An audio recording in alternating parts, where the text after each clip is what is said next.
Parole de Dieu quotidienne. L'humanité a évolué à travers des dizaines de milliers d'années d'histoire pour arriver là où elle en est aujourd'hui. Cependant, l'humanité de ma création originelle a depuis longtemps sombré dans la dégénérescence. Elle a déjà cessé d'être ce que je veux.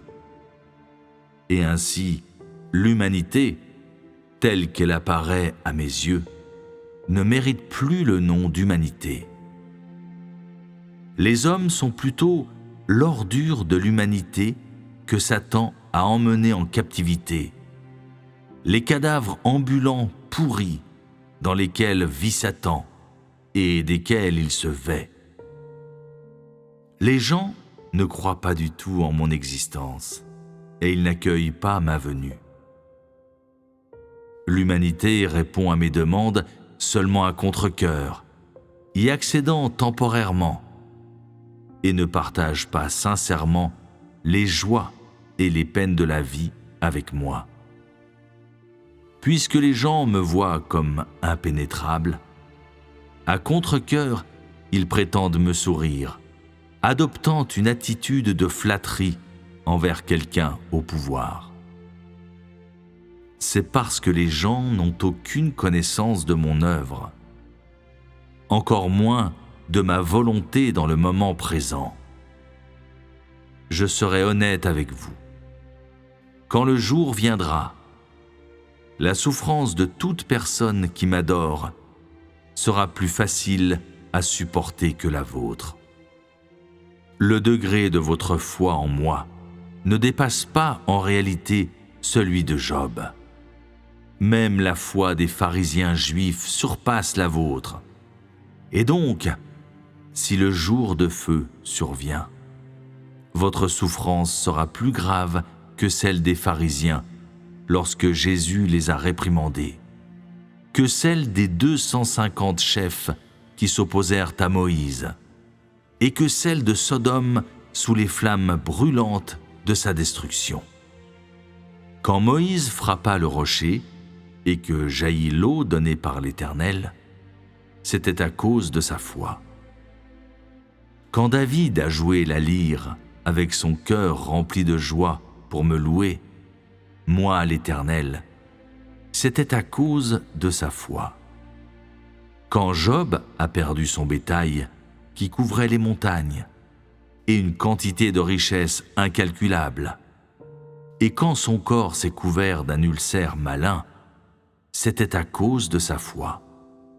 Quand il pouvait entendre ma voix et voir ma gloire, moi, l'Éternel, c'était à cause de sa foi. Que Pierre puisse suivre Jésus-Christ, c'était par sa foi. Qu'il puisse être cloué sur la croix pour moi et donner un témoignage glorieux, c'était aussi par sa foi.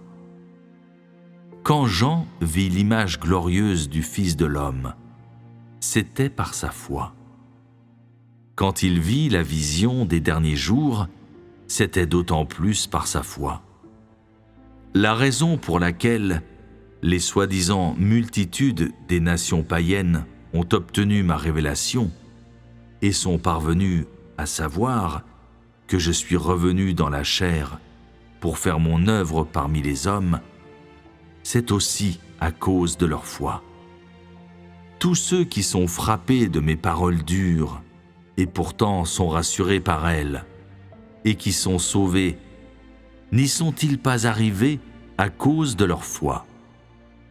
Ceux qui croient en moi, mais qui endurent encore des difficultés, n'ont-ils pas aussi été rejetés par le monde? Ceux qui vivent en dehors de ma parole, fuyant la souffrance de l'épreuve, ne vont-ils pas tous à la dérive à travers le monde? Ils sont comme des feuilles d'automne voltigeant çà et là, sans endroit où se reposer, encore moins dans mes paroles de consolation. Bien que mon châtiment et mon raffinement ne les suivent pas, ne sont-ils pas des mendiants qui vont à la dérive d'un endroit à l'autre, errant dans les rues en dehors du royaume des cieux? Le monde est-il vraiment ton lieu de repos? Peux-tu vraiment, en évitant mon châtiment, recevoir du monde le plus petit sourire de satisfaction? Peux-tu vraiment utiliser ton plaisir éphémère pour dissimuler le vide qui est dans ton cœur et qui ne peut pas être caché? Tu peux tromper n'importe qui dans ta famille, mais tu ne peux jamais me tromper. Parce que ta foi est trop faible, à ce jour, tu es toujours impuissant à trouver les délices que la vie offre. Je t'exhorte. Mieux vaut sincèrement passer la moitié de ta vie pour moi que toute ta vie dans la médiocrité et les préoccupations de la chair, endurant toute la souffrance qu'un homme peut à peine supporter. À quoi sert-il de te chérir autant et de fuir mon châtiment? À quoi sert-il de te cacher de mon châtiment momentané seulement pour récolter une éternité d'embarras, une éternité de châtiment? En fait, je n'impose ma volonté à personne. Si un homme était vraiment prêt à se soumettre à tous mes plans, je ne le traiterais pas pauvrement.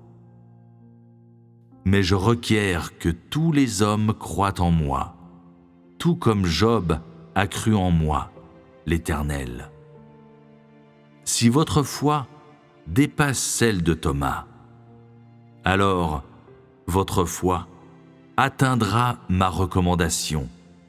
Dans votre fidélité, vous trouverez ma béatitude.